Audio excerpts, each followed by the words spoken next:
weirdly, I found the first ever invoice that I charged at 17. I've got it in like a ring binder in my personal files, and I looked at it and I saw the date, and it was a month and a half before my 18th birthday. Yeah. It was quite a decent amount of money for a 17-year-old to be Mm. charging. Like, I lost high five figures at like Wow. 20, and but then I back at it now, and I'm really glad that happened because it taught me something. There's a saying, "This too shall pass." Mm. The good times will pass and the bad times will pass. Mm. So don't be too happy when it's good. Don't be too sad when it's bad. Mm.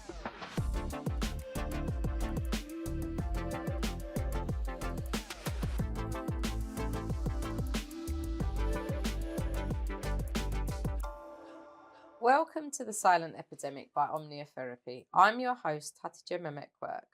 Today we're speaking with Kyan Ali, the founder and managing director of Montaj Digital. From humble beginnings, cold calling businesses at 17, to launching a digital agency that helps companies thrive in the modern world. Kyan is a true entrepreneur at heart. His holistic approach, the Montage method, is transforming the way businesses approach sales and marketing in the digital age. Kyan, welcome to the show. Let's start by hearing about your journey. What led you to found Montage Digital? Thanks for having me. Really excited to be here. No, thank you for taking the time. So what led me to found Montaj Digital? Mm-hmm. So, I mean, I've had a wealth of experience, luckily, from the age of 14, working with my dad every single summer. He's got a construction company, so I was doing a lot of the manual labour side of things. But seeing mainly the wealth and size of central London every single day, which really kind of inspired me from such a young age. And from that, I would often speak to the owners of these properties, and they'll tell me they're investment bankers or they're lawyers or they're in software or whatever high tech kind of industry they're in. And that actually sparked my interest in economics. So it's kind of a bit of a shift to understand, but I ended up studying economics at university, which will be important in a minute. But why did at 17, I basically, funny enough, watched a YouTube video about digital marketing, and I always had in the back of my head, get into banking, earn a load of money, get a load of contacts, and then leave after 7 years and do my own thing. What my own thing was, I'll figure that out when I get there, was always the plan. However, the world was increasingly getting more digital. People were increasingly on their phones. Time spent is ridiculous at the moment as it is. And I stumbled across a video about Facebook ads, and I was like, "What's this Facebook ad stuff?" Started learning about it. I've always been very, very curious. Always that kid asking why, which I think is a big reason to why I'm able to do so many things. Why I've got so much confidence, because I've always just asked and figured it out. And I learned about it, and I thought, this is quite cool. What am I going to test this on? So then I watched another video about cold calling, and I was like, cold calling, that's interesting. I like chatting, but I'm also get butterflies in my stomach like everyone else when you have to like speak in front of people, whatnot. And I made a list of all the local businesses in my area, and I just started calling them. And I said, hey, at 17, whilst I was in between studying, I was like, hey, did you know that these Facebook ad stuff, like, you can get loads of business off of it? The pitch was a little bit more refined than that, but that was the gist of that was the gist of the pitch, right? And I can't remember how many. It felt like hundreds, but it probably was only like 30 or 40. Out of those that I called, three of them actually, sorry, had agreed to meet with me. I thought, cool. Now I've got to actually make out that I know what I'm doing. So I went to see 2 gyms and a burger restaurant actually in my local area. And it happened that I saw one of the gyms first. They kind of were a waste of time. But the process of me going there, preparing a presentation, going to speak to these people, quite cool. Same with the restaurant. They weren't really interested. The third business that I went to see was like, this is interesting. They had a few questions, and I said, why don't you come back with the answers to these questions and we'll have a little chat. So did that, went back, put together a really good presentation. Probably if I looked at it now, probably wouldn't be as good as what I can do now, but went back to them and I agreed, and they agreed. And it was quite a decent amount of money for a 17-year-old to be charging. And yeah, so I agreed, worked with them for a few months, then managed to work on a few like family friend businesses and whatnot. And then I kind of came to a crossroads, and this was like the first time where I was really like, what do I do? because I'd always had my life set out for me. I knew Mm. from a young age what I wanted to do, and I was like, well, I've actually got the privilege of having different decisions to the different options. Yeah, like I had all these paths in front of me. I could go work with my dad and help him grow his business. I could go study economics and become a banker like I originally planned. I could forget all of those and just go my own path and start digital marketing. I decided to do the second one. I thought, I know you could go to university at a later age, but I thought 18, all my friends, especially the school I went to, it was kind of strange not to go to university. I thought, cool, let's just do this university thing. I can always revisit this when I'm a bit more, mature, I guess, even though I was quite mature at the age. So I got into York to study economics, went there, studied economics, and COVID happened the first year I started. So we got sent home. Oh, wow. Had a lot of obviously free time, unfortunately. But again, I was learning about trading. I was learning about digital marketing again. And then that's kind of where it re-sparked. I started learning how to build websites again, started learning everything else about ads that you could know. And then I thought during university, I'd studied economics, I really enjoyed it. I did a few cool internships in consulting, and I thought, I don't know if I want to do that. And I thought, kind of thinking about, like weighing up the risk. I was in a privileged position where I didn't need to work straight out of uni. Like I could take my time a little bit. Where a lot of my friends decided to go traveling or just work in a local pub, which is fine. I thought, why don't I take this opportunity to start again? So yeah, I decided to then relaunch. I graduated in June. Got my first paying client for the new kind of relaunch, I guess, in the October, and the rest has been history really. Like I've just been doing as good a job as I can and getting referred and building up the team and the business and whatnot. Wow. So it sounds like, I mean, you mentioned it because when you said it, that's what the thought that crossed my mind. You mentioned initially about sort of asking questions when you used to go to work with your dad and Yeah, sort of asking them questions and sort of seeing the different industries, the yeah, different options that the world has. yeah, Because we don't always know that when we're definitely. younger, right? We sort of just see what our parents are doing Yeah, or what our family members might be doing. And you think they're the options. definitely. You obviously have a few different ideas, Yeah, but to be able to stop and ask all these intricate questions of yeah, different people, you were then able to think, oh, that's an option and that's an option. yeah, But that curiosity, as you quite well pointed out, has almost been that spark to this setting up of a business, because that curiosity sparked, oh, what does this mean? And how can I do it? And then you were able to see the vision yeah, of what digital marketing is in today's world yeah. almost 5 years ago. It's a very good point, and weirdly, I found the first ever invoice that I charged at 17. I've got it in like a ring binder in my personal files, and I looked at it and I saw the date, and it was a month and a half before my 18th birthday. And I was like, if I just kept that then, where would I have been now? But then I pulled myself back and I said, actually, you're right, because since then I'd got a degree in economics. I'd worked for the FCA for a few weeks, like Financial Conduct Authority, worked for like an investment firm. I'd learned all these different skill sets that where I based the foundation of what we do, the holistic side of things. It is like, we're not just going to run your ads and how a normal marketer, because if you looked on traditional on paper, I'm not a marketer. I just understand data and understand psychology, and I put those things together, and then that is, like you said, the digital world. So yeah, it is an interesting point. And also I think just not being afraid to fail, because like that causes me a lot of stress at times. So as the stakes get increasingly higher, I think a lot of people think the stress gets higher and harder, and to an extent it does. But I think learning from a young age that that's a normal part of daily life, and treating stress, anxiety, whatever it may be, like a muscle almost. That's how I look at it. It's like you need to push it a little bit to see where that biting point is, and then you can adjust things afterwards. Because there's people like Elon Musk is running multi-billion-pound businesses. He gets stressed that people can't comprehend, but it's in his contextual life. So I think it's understanding that you've got to take all those decisions as you can. So yeah, I think just using the opportunity that I was blessed with, like I thought, why not? If it doesn't go well, it doesn't go well, just move on.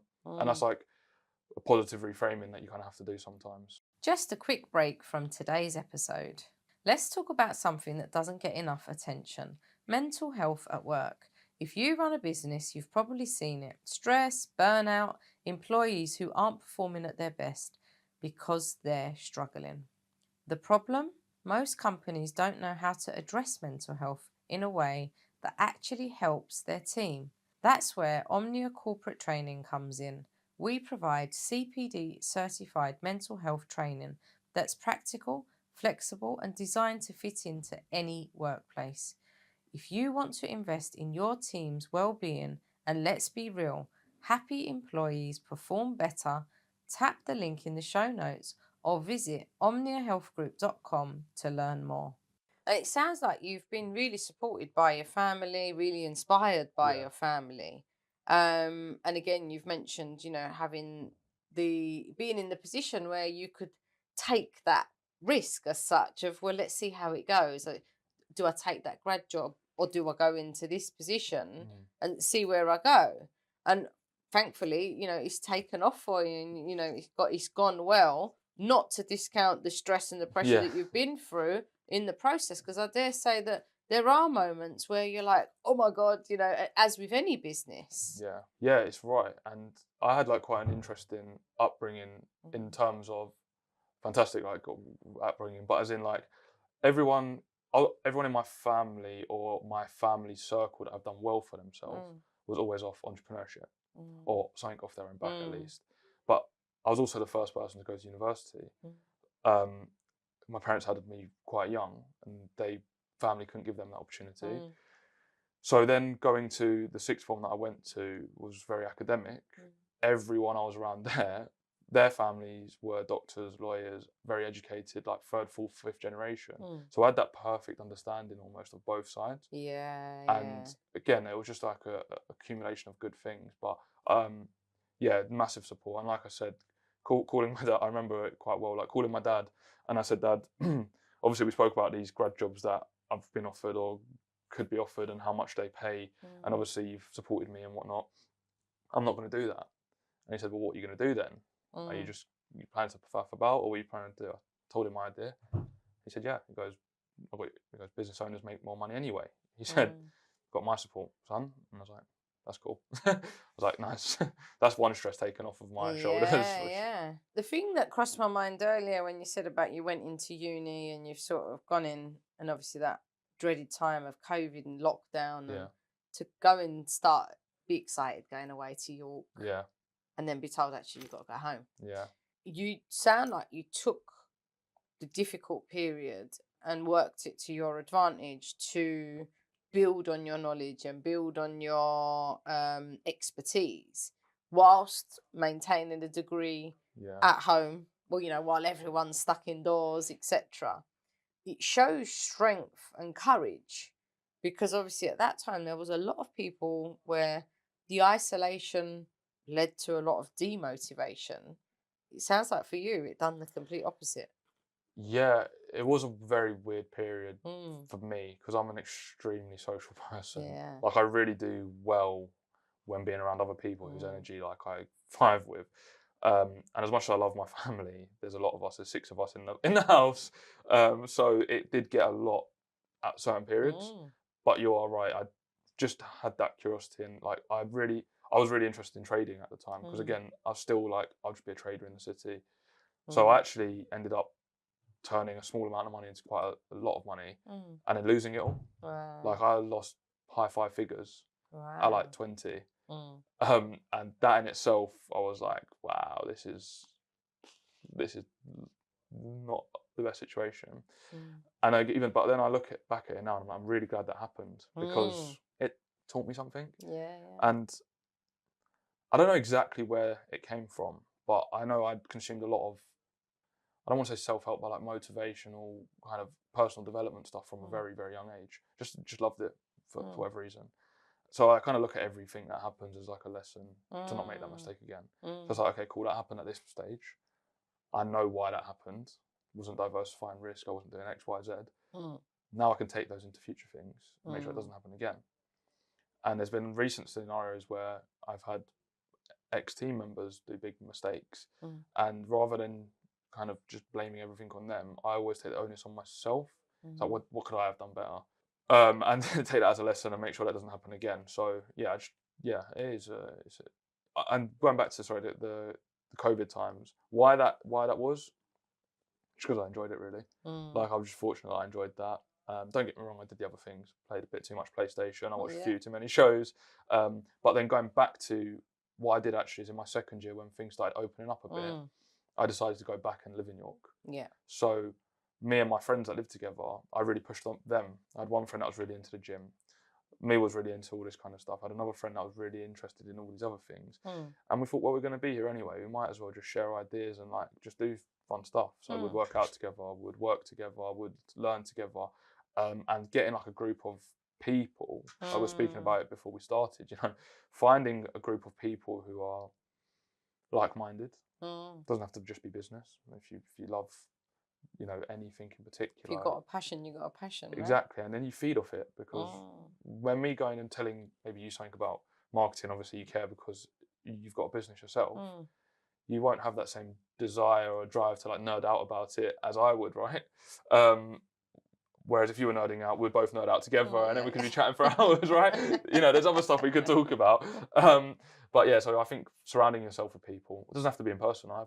That's what the beauty of digital is. You find people online. For chat rooms, be careful, but chat rooms, like whatever it is, for connections. Traveling for me has been really important. Meeting people, there's certain hotspots that are known for certain things. So put yourself in a situation. The rest will kind of figure itself out. It seems to be a consistent theme with your outlook on life in terms of learning from your mistakes. Like you've mentioned, losing a considerable sum of money, but now having that attitude of, I'm really glad that happened because it taught me and I learned from it. And even, going to uni, or even when you started the business at 17, then you took the break to go to uni, and no, I'm pleased I've done that because I was able to have this experience and that experience and gain that outlook, etc., etc. So your positive mindset of even being able to see the positives in the negatives seems to be a real driving force for you. Yeah, it's been a journey though, because ask anyone that knows me or that knew me from when I was young. If I wasn't good at something, I wouldn't do it. Right. I would throw my toys in the pram, out of the pram even, until kind of recently, and I just would decide not to do it. Until, like, actually again going back to studying, because that was a really strong thing in my family. Being a family, like I said, being the first to go to university, but my parents they spent a lot of time and effort on me from a young age to make sure I was being tutored and studying and all this kind of stuff. But like English, I was rubbish at it, or I thought I was rubbish at it. I gave myself that limiting self-belief that I was rubbish at it. But I sat there one time and I was like, well, I'm good at everything else. Like, in terms of I'm capable of doing decent at everything else. Why am I not good at this? Then when I started taking a step and realising maybe I didn't enjoy the way I was being taught, or I just had no interest in it, or I was getting rubbish marks, and I didn't have that mindset to push myself. So I was failing that. And then realising that, put that extra work in, and then I actually did end up doing really well, for example. So it's like just going through it and realising onto the next one. Like, you're going to get pushed down loads. And I think it's a common theme. Like, you look at a lot of successful people, they say the successful business you know them for is their 20th try. Like, Virgin failed at first, and now everyone knows it's a household name, right? Exactly. And I think you need to take those. Yeah, just take everything. Don't, there's a saying, this too shall pass. The good times will pass and the bad times will pass. So don't be too happy when it's good. Don't be too sad when it's bad. It's like more of a stoic. So that's actually a big reason why I studied a lot about stoicism. It's like, there's a lot of things you can't control. Yeah. And I used to be a control freak, and I would be down over something I couldn't control. So being anxious about something is, so again, this is a stoic saying, like, being anxious about something, you're dying twice. So why would you put yourself through something that you can't control? A lot easier said than done, and I know a lot of people struggle with that. But that is obviously the benefit of understanding your mental health, and that is all it is. Your brain controls everything in your body, controls how you feel, controls how you move. So reframing that, you control yourself, you can control everything. So having an understanding of that philosophy has really helped shape your outlook and your approach to life. Definitely, yeah. Yeah, Yeah. good. Just a quick break from today's episode. If you've ever tried to get therapy, you know how frustrating it can be. You're finally ready to talk to someone, but you've been stuck on a waiting list for months. That's not how mental health support should work. Omnia Therapy makes getting help simple. You can book a session with a fully qualified professional in just 24 hours. No waiting, no contracts, just real support when you need it. And at £40 per session is actually affordable. If you're struggling, don't wait. Tap the link in the show notes or head to omniahealthgroup.com to book your session today. So, your outlook is quite positive.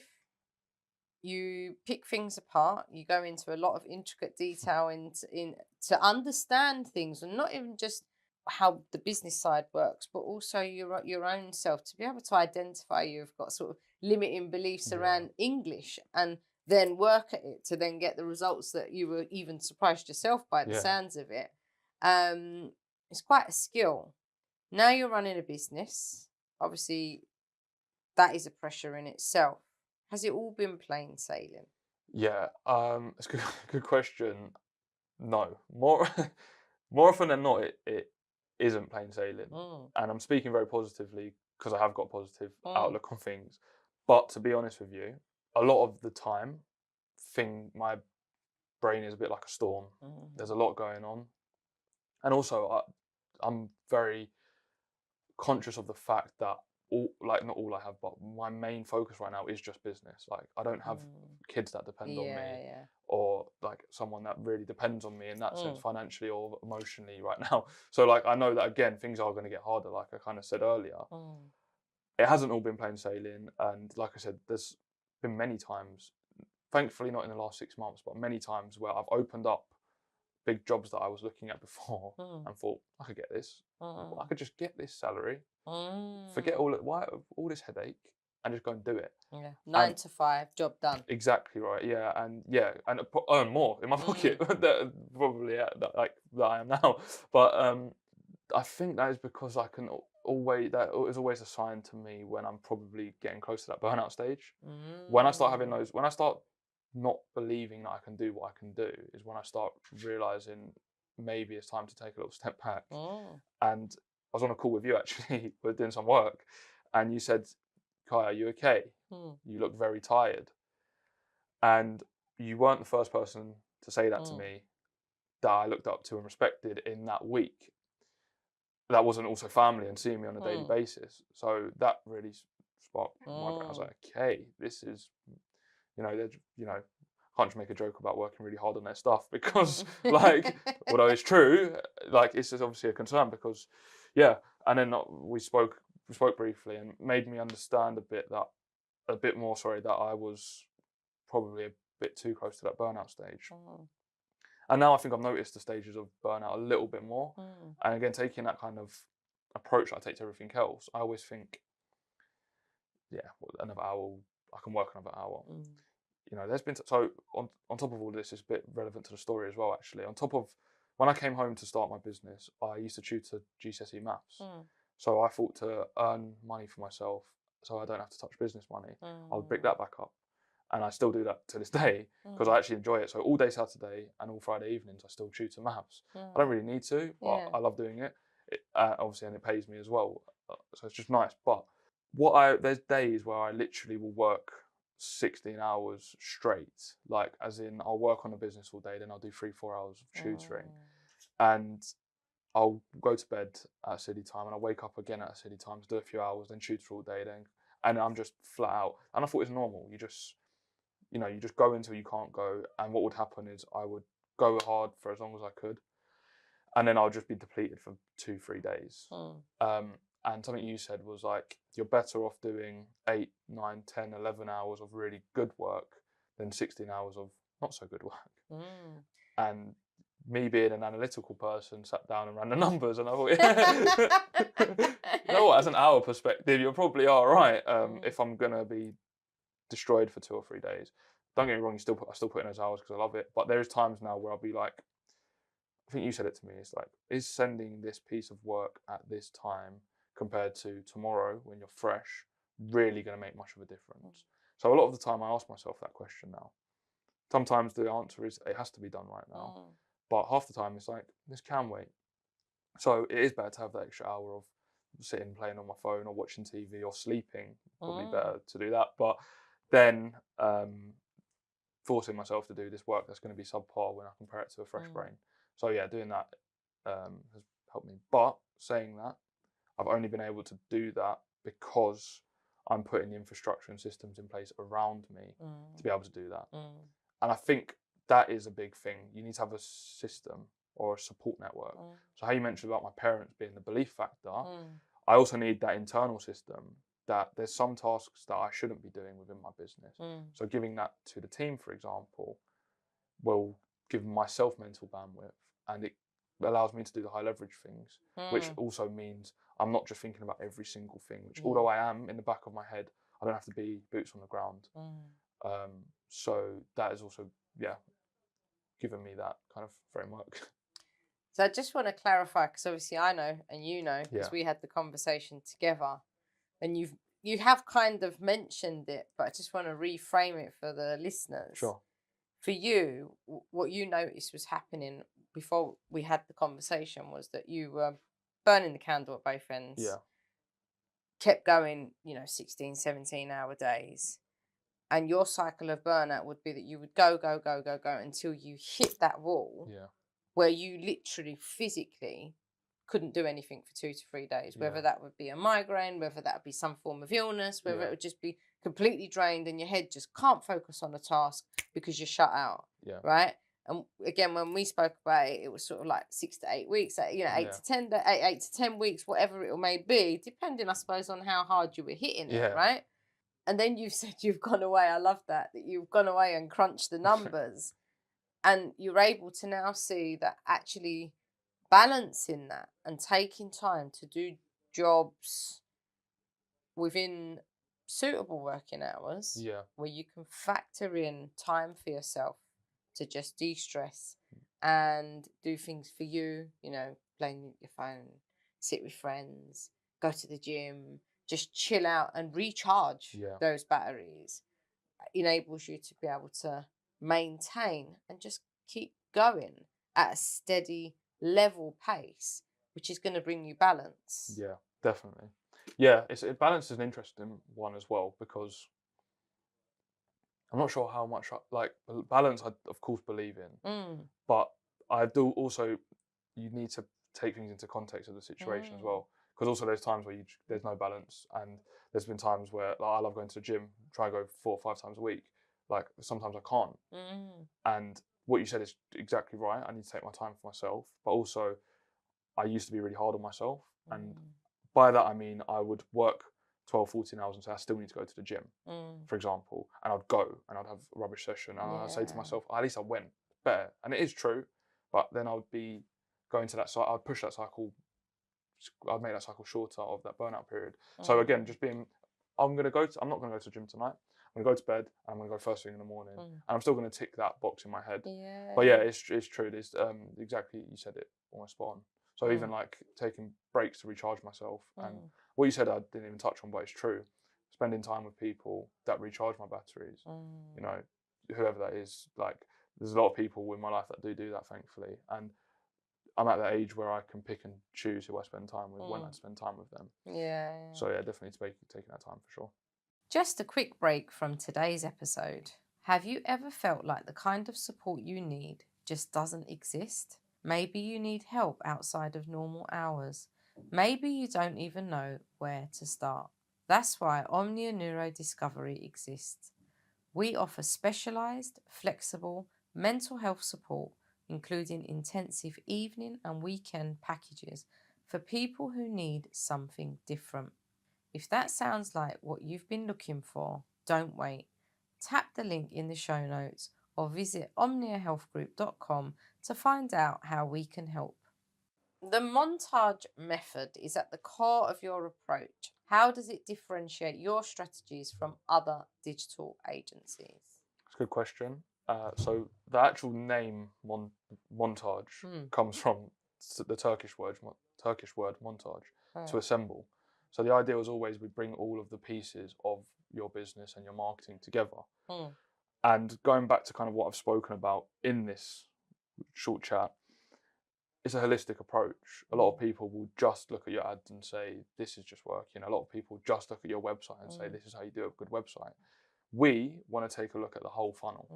And that is where the montage method comes from. And each letter means certain things, but it is, going through each of them, and it's like looking at your market. Who are your market? Optimizing your offer, and niching down into your target audience, and allowing us to work like that and have that holistic approach is really powerful. And I think it allows us to do a better job for people as well, because we really get into the teeth, like we sink our teeth into our clients' businesses. So yeah, it's like, okay, cool, we just run ads. Well, okay, cool, the ad's not working. A lot of people, and I've seen it, will say, well, the website's rubbish. What are you going to do about it then? Well, we'll build you a new website, or we'll design you the website, or we'll provide guidance to your team what we think would work best. And again, it's harder to train that into people because it comes from that innate curiosity. But you can find that in a lot of people, and I want 18 players around me anyway, and I want to work with clients that want that as well. So that is what I'd say the core. Really holistic is where I want to go. And it's really a similar kind of mindset that I think Omnia have themselves, right? It's harder to just look at one root cause of something because human beings are a lot more complex than that. Yeah. So if only that was the answer. Yeah, exactly. One size fits all. Exactly. And it can be difficult from an operational perspective, because obviously we're almost starting from scratch every time we work with people. So my job now is really, how do I systemize and optimize that a little bit more? And there is ways, and we're working on it at the moment, but that is how I'd say the core is. Being at the other side of it as a client, obviously you're an external consultant. Yeah. But you've managed to somehow factor yourself in as part of the team, like really seamlessly. And I think it's really valuable. No, good, I appreciate that. Yeah, Thanks. thank you. How do you stay ahead of the curve and adapt to new trends and technologies? Asking why.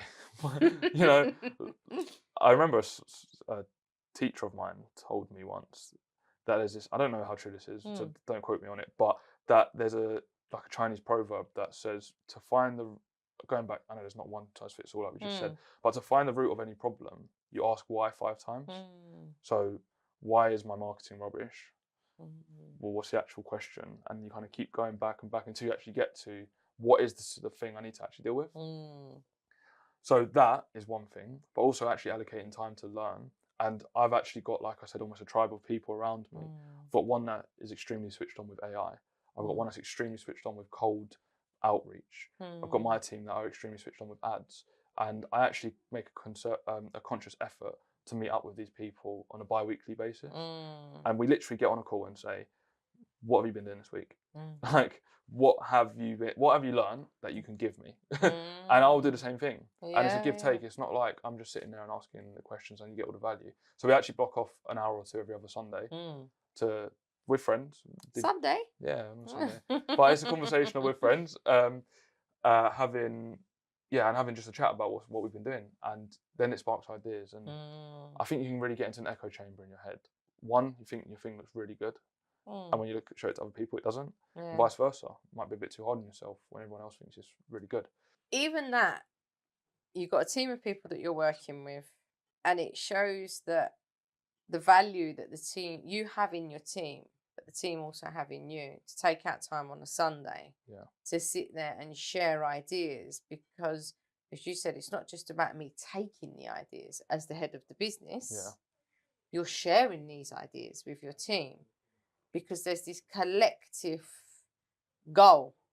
And that goal is to learn, to grow, to develop, and rinse and repeat. Yeah, exactly.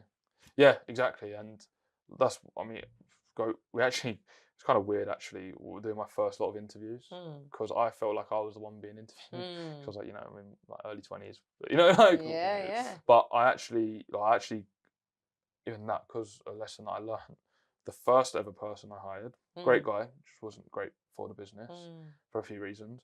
But that's because I just did it off my own back, and I liked the guy. Didn't really interview him. Just said, "I like you." You said, "You know what you're doing. Just get in. Get in Yeah. now. I need your help now." Because of that burn after a few months, I then sought expert advice, Mm. and I got a recruiter in to help me, Mm. and that he made that process a lot easier and actually helped me put a kind of assessment center in. So now I've got like this thing in my business where, like, when I need to hire this specific role, I know exactly what needs to be asked and told of them. So a big part of that is getting them to actually do a task and seeing how they react to it. And I actually want to see high quality, but I don't. Like, for example, a recent position I hired, I had two. I had two people whittled down, and I loved both of them, but there was one I preferred way more. Got them both to do a simulated task, and I noticed that the one who I liked the most wasn't the best because of their one, the work wasn't as good as the other one. So the one I actually ended up hiring, work was fantastic, but the mindset of the person was amazing. Because I had a call with them to go through the task. Person A said, I said, "How'd you find the task?" They said, "Oh, it was really long. It just kept going and just kept going." In the back of my head, I'm paying them for this time, by the way. I'm interviewing an alpha to pay them for their time. Wow. Wasn't even doing Very it. rare. Yeah, exactly, which I thought fine. The second person, I loved. Her response was, "I loved it. I learned so much from it. Like, it really allowed me to challenge myself." And that is what sold it for me. I didn't even, I was like, yeah. In my head, I was like, I want to stop this call and say you got a job. Yeah, But and that's been clear in the business now, because she'll come to me and say, this client's got this problem. This is how I think we should deal with it. What do you think? Rather than, we've got a problem. Like, I want people that don't just come at me with problems. I want a problem, and this is how I think we should solve it. And it's a mindset thing, isn't it? You can instill that as a company. I'm not at a size yet to have that, but I want from the ground to have that. I'd rather have 3 people in my company that think like that than 10 that don't. And that will form the basis of any company. Well, it goes to, I mean, there's solutions to most things, Yeah. right? And I say this to, like, the team as well, in terms of, don't come to me with the problem, just a problem. Yeah. Come to me with the solutions, or a couple of solutions, because I might say, oh, I like a little bit of solution A, a little bit of solution B, and a little bit of solution C. And before you know it, we've come up with a brilliant idea to a difficult problem. Yeah. But it's having those solutions and that attitude that we can overcome this that makes such a difference. Exactly. And going back again, being around people that push you and whatnot. There's a really good book called Buying Back Time. Okay. And they say kind of what you just said about, he's stopped getting his team to come to him with problems. It was instead, come to me with 3 solutions and you tell me which one's the best. You think's the best, sorry. Yeah. Because 90% of the time, the solution you think is the best after looking at 3 solutions is going to be the best. Yeah. And all you then need is to sign it off and say, you want my support. Yeah. Do what you think's best and just come back to it. But again, the head of the business, their job is to steer culture and to steer vision. And it's a hard thing to do at any stage, but it's something that you need to always have in the back of your mind. Well, it sounds like you're doing it very well. Try my best. Try my best. So, Kai, thank you for sharing your journey and insights. It's been inspiring to hear how you've built Montaj Digital from the ground up while navigating the pressures of entrepreneurship. Before we go, is there one final piece of advice or encouragement you'd like to share with our listeners, particularly those managing stress and well-being in their careers? Thank you so much for having me. Had a really great time, and it allowed me to articulate some of my ideas I didn't really realise I had as well, which is nice. But to all the listeners, I would just repeat to yourself, this too shall pass. Anything that's good is going to go. Anything that's bad is going to go. So live every day, enjoy every day, and be a good person, and good things will come back to you, I think. That would be my piece of advice. And to our listeners, thank you for tuning in to The Silent Epidemic. If Kai's story has inspired you, don't forget to like, share and subscribe. Stay with us for more thought-provoking conversations on mental health and well-being next time. Thank you.